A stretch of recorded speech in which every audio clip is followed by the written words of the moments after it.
Hello friends, हमारी YouTube channel में आपका स्वागत है। आज हम पढ़ेंगे संस्कृत कक्षा 6 और जो हमारा जो पाठ है वो है अष्टम पाठा और पाठ का नाम है सूक्ति स्तवका यानी सूक्ति।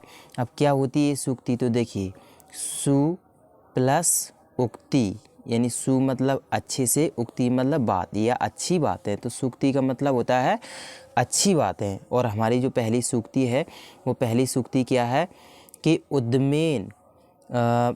उद्मेन ही सिद्ध्यन्ति कार्याणि न मनोरथे, यानी उद्मेन यानी कि मेहनत, ही माने से, सिद्ध्यन्ति माने सिद्ध होते, कार्याणि मतलब कार्य, न मनोरथे न केवल मन से सोचने थे। अर्थात किसी प्रकार का कोई भी कार्य हो वो केवल उद्मेन यानी मेहनत से ही सिद्ध या पूरा किया जा सकता है, ना केवल सोचने मात्र से या केवल मन से।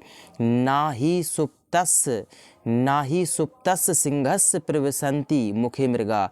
जिस प्रकार ना मतलब नहीं, ही मतलब ही, सुप्तस्य माने सोए हुए, सिंहस्य माने शेर के, प्रविशन्ति माने चला जाता है, मुखे मतलब मुख में, मृग माने हिरण, ना कि केवल सोए हुए शेर के मुख में मृग है जो हिरण है वो स्वयं भोजन के लिए चला जाता है कि लीजिए शेर मुझे खा लीजिए, आपको भूख लगी हुई। अर्थात किसी भी प्रकार का कोई भी कार्य करना है या कोई भी सिद्धि प्राप्त करनी है, कोई भी सफलता प्राप्त करनी है, तो उसके लिए हमें क्या करना पड़ेगा, कार्यों को करना पड़ेगा। अर्थात उद्यमेन यानी कि उद्यम यानी कि मेहनत या परिश्रम करना पड़ेगा, ना कि केवल मन से कहने से या केवल बातों से कुछ नहीं होता। अर्थात जिस प्रकार सोए हुए शेर के मुख में स्वयं कौन नहीं जाता, सिंह के शेर में स्वयं कौन नहीं जाता, मृग। उसी प्रकार हमें भी अपने मतलब जीवन में किसी भी कार्य में सफल होने के लिए हमें उसके लिए क्या करनी पड़ेगी, परिश्रम यानी कि मेहनत, जब भी कोई भी कार्य है वो सफल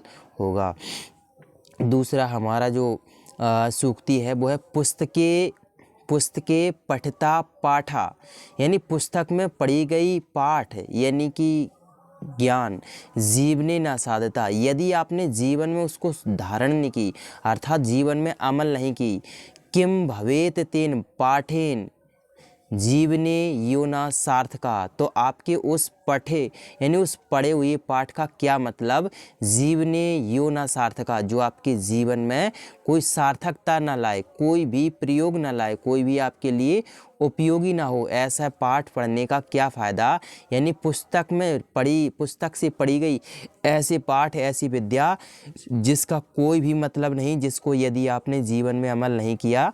उसी प्रकार किम भवेत न पाठेन, यानी ऐसे पढ़ने का क्या फ़ायदा, जीवने यो न सार्थका, जो अपने जीवन में आप सार्थक ना हो, अर्थात आपके जीवन में उसका कोई भी मूल्य ना हो, कोई भी मतलब ना। अर्थात हमें जो कुछ भी पढ़ते हैं या जो कुछ भी हम किताबों से सीखते हैं, हमें उससे जीवन में अमल लाना चाहिए, अर्थात हमें उसको अपने लाइफ में अप्लाई करना चाहिए। हमारा जो तीसरी सूक्ति है वो है कि प्रिय वाक्य प्रदानेन सर्वे तुष्टन्ति जंतवः यानी प्राणी, प्रिय यानी प्यारे या मधुर, वाक्य यानी कि वाक्य यानी वचन, दानेन प्रदानेन यानी कि बोलने से, सर्वे यानी सभी, तुष्टन्ति माने प्रसन्न होते। अर्थात प्रिय वाक्य बोलने से सभी प्राणी संतुष्ट होते हैं, प्रसन्न होते हैं। तो फिर नेक्स्ट वाला क्या है कि तस्मात् प्रिय ही वक्तव्य बचने, यानी तस्मात् प्रिय ही वक्तव्य यानी कि हमें क्या करना चाहिए, तस्मात् माने तो, प्रिय माने मधुर या प्यारी, ही माने ही, वक्तव्य यानी कि बोलना चाहिए। तो हमें कैसा बोलना चाहिए, मधुर या प्यारा ही बोलना चाहिए। बचने का दरिद्रता, अच्छा अर्थात बोलने में क्या दरिद्रता, बोलने में क्या गरीब, अर्थात बोलने से कोई गरीब तो हो नहीं जाता। सपोज दैट कि यदि आप किसी से तू कहें तो उसके आप बदले में उसे तुम कह सकते हो, या उसके बदले में आप कह सकते हो। तो आपको आप कहने में पैसे तो खर्च हो नहीं रहे, जिस प्रकार मतलब तू कह रहे थे। तो ऐसे हम किसी भी प्राणी से मधुर बात है या मतलब अच्छी लैंग्वेज में बात कर सकते हैं, क्योंकि बात करने से या मधुर वाणी बोलने से किसी में क्या नहीं आती, दरिद्रता नहीं आती, ना ही इसमें हमें क्या करना चाहिए, दरिद्रता यानी कंजूसी करना चाहिए। अर्थात हमें सभी से मधुर वाणी बोलनी चाहिए। नेक्स्ट है हमारा कि गच्छन पिपलीको याति योजना सतान्यपि, गच्छन यानी जाती हुई, पिपलिको यानी चींटी, याति माने भी, योजना नाम यानी कि चलने से, सतान्यपि यानी कि सैकड़ों, योजना माने कोस यानी सैकड़ों कोस दूर पहुंच जाती है। यानी चलने से जो छोटी सी चींटी है वो भी सैकड़ों दूर यानी कि सैकड़ों, दैट मीन्स कि मैनी हंड्रेड्स यानी कि वो कई मतलब कई 100 दूर पहुंच जाती है या सैकड़ों दूर पहुंच जाती है। अगच्छन यानी कि देखिए, देखने में मतलब छोटी है, वो चलने में भी बहुत छोटे छोटे कदम रखती होगी, लेकिन इसमें जो पॉइंट है वो है गच्छन यानी कि जाती हुई, अर्थात कर्तव्य करती हुई। गच्छन पिपलिको याति योजनानाम सत्तान्यपि यानी कि जाती हुई, पिपलिको यानी कि चींटी, याति योजनानाम सत्तान्यपि यानी सैकड़ों दूर पहुंच सकती है, सैकड़ों कोस दूर पहुंच सकती है। अगच्छन व्यन्यत्यो अपि, अगच्छन यानी कि ना जाती हुई, यानी ना जाते हुए, ना चलते हुए।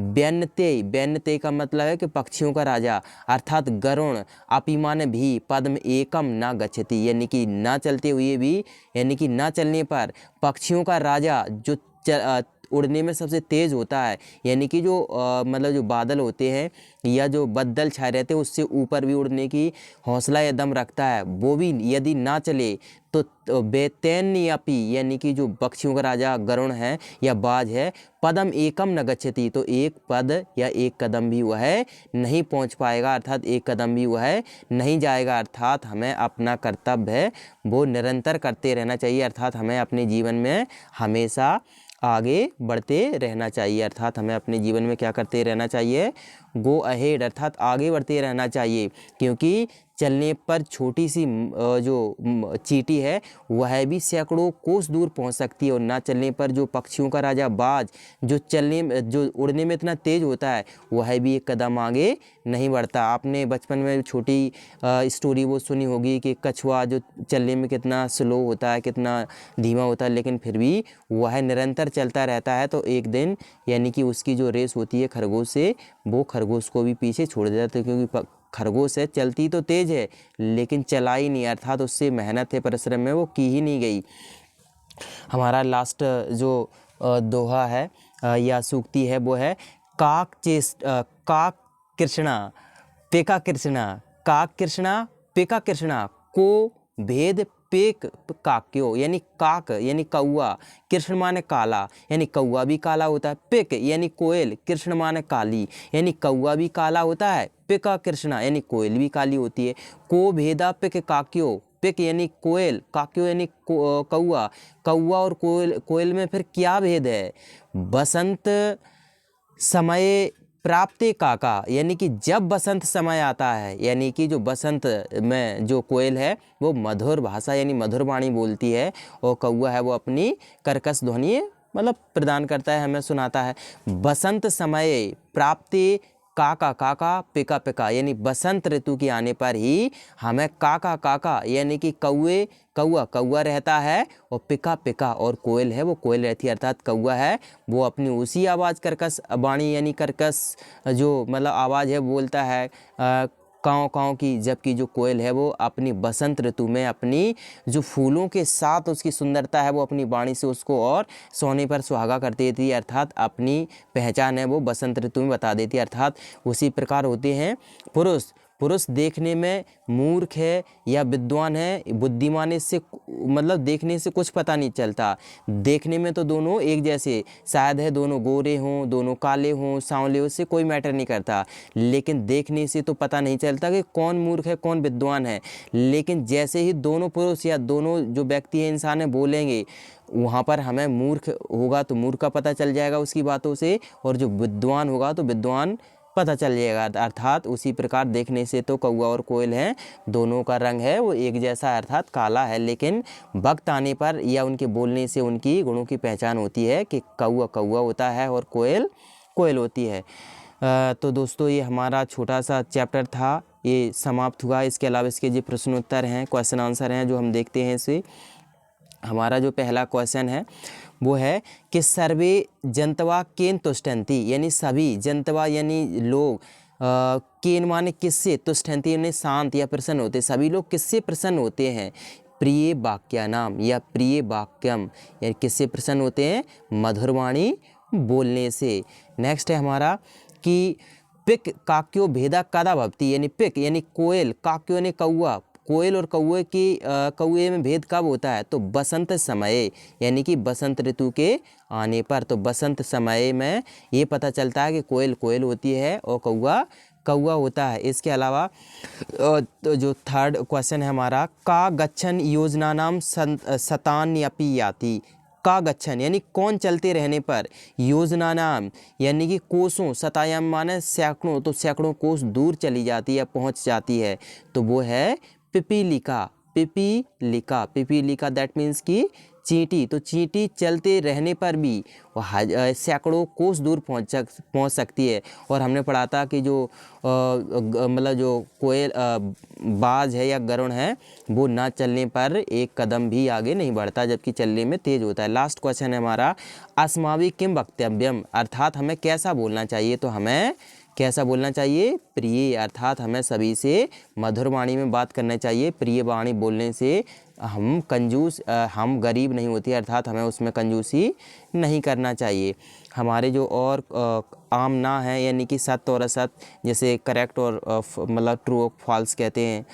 तो काक कृष्णा का न भवती, मतलब इसमें कहा गया है तो काक यानी कौआ है वो काला नहीं होता, तो ये है ना, यानी कि जबकि कौआ काला होता है। अस्माभि प्रिय वक्तव्यम, अर्थात हमें मीठी वाणी बोलना चाहिए। बिल्कुल आम बात है, यानी बिल्कुल करेक्ट बात है। वसंत समय पिक काक्यो भेद भवति, बसंत के आने पर कौआ और कोयल की में भेद पता चलता है। हाँ, ये भी करेक्ट बात है, तो इसमें भी हम आम भरेंगे। बैतेन पशु अस्ति, क्या जो बैतेन यानी जो बाज है, गरुड़ है, वो पशु होता है? ना, वो तो एक पक्षी होता है।